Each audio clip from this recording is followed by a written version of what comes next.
मुजफ्फरपुर का भाग्येश मंगल कर्म भाव में बैठे हुए हैं, तो इस दृष्टि से भाग्य मुजफ्फरपुर का साथ देगा और रुके हुए कार्यों में जो बाधा है वह बाधा स्वतः दूर होने लगेगी और विकास की गाड़ी पटरी पर आ जाएगी। न्यूज़ 18 मुजफ्फरपुर से देख रहे हैं आप, मैं आपके साथ अभिषेक रंजन। कुछ ही दिनों में नए वर्ष की शुरुआत होने जा रही है। मुजफ्फरपुर के ऊपर इस बार ज्योतिषीय गणना का क्या प्रभाव पड़ेगा, तमाम समीकरण पर हम बात करेंगे मुजफ्फरपुर के ही एक चर्चित ज्योतिषाचार्य पंडित राघवेंद्र मिश्र से। नाम हुआ राघवेंद्र मिश्र और धर्म समाज संस्कृत महाविद्यालय से ज्योतिष में आचार्य किए हुए हैं। और आपका जो प्रश्न है कि अगला वर्ष मुजफ्फरपुर के लिए कैसा होगा, तो मुजफ्फरपुर सिंह राशि का शहर है और सिंह राशि अभी पंचम स्थान में चल रहे हैं। सिंह राशि के स्वामी सूर्य हैं और सूर्य बुध के साथ पंचम भाव में बैठे हुए हैं और सूर्य और बुध का जब योग होता है तो उसे बुध आदित्य योग कहते हैं। और बुध आदित्य योग जहाँ भी रहता है वहाँ के लिए वह बहुत ही मंगलकारक शुभकारक हो जाता है। और उसमें विशेष बात यह है कि सूर्य अपने मित्र बृहस्पति के गृह में विराजमान है, तो इस दृष्टि से मुजफ्फरपुर के लिए यह वर्ष बहुत ही अच्छा रहेगा। शिक्षा के क्षेत्र में या व्यवसाय के क्षेत्र में यह लगातार सफलता की ओर आगे बढ़ेगा। मुजफ्फरपुर के कई विकास के कार्य बहुत समय से रुके हुए हैं, ऐसे में आपका क्या कहना है कि इस वर्ष इस विकास के दृष्टिकोण से मुजफ्फरपुर को कितनी सफलता मिलेगी? मुजफ्फरपुर का भाग्येश मंगल कर्म भाव में बैठे हुए हैं, तो इस दृष्टि से भाग्य मुजफ्फरपुर का साथ देगा और रुके हुए कार्यों में जो बाधा है वह बाधा स्वतः दूर होने लगेगी और विकास की गाड़ी पटरी पर आ जाएगी।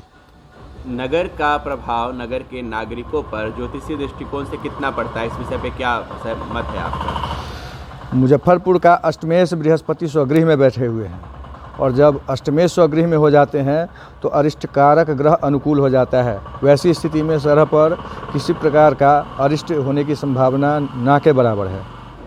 दूसरी बात कि षष्ठेश जो शत्रु ग्रह होता है वह भी स्वगृह में है और अपने मित्र के साथ है।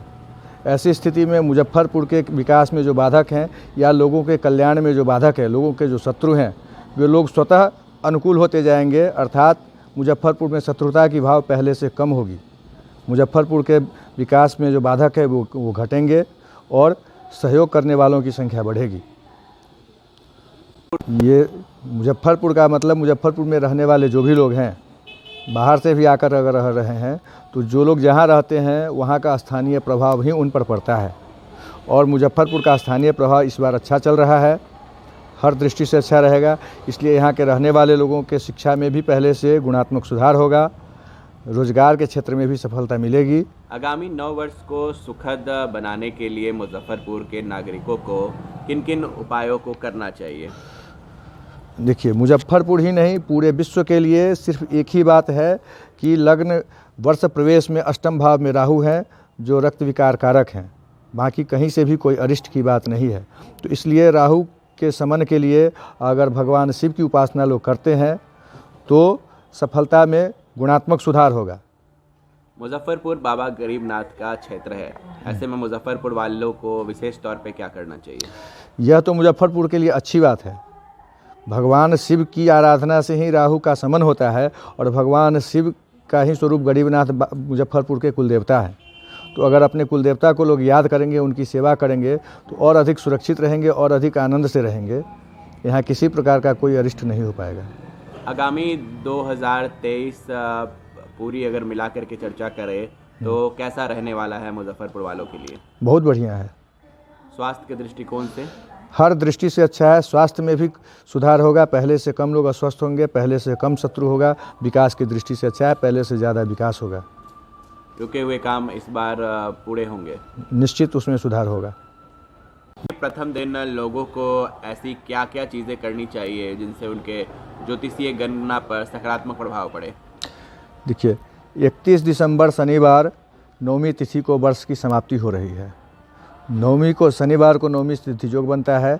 रात्रि में 10वीं तिथि आ रहा है 11 बजे रात्रि से 10, तो वह अच्छा नहीं है, लेकिन समाप्ति अच्छा ही है। रविवार 10वीं तिथि है, इसलिए सिद्धि योग बन रहा है और सिद्धि योग में जो भी कार्य किया जाता है उस कार्य में सफलता मिलती है।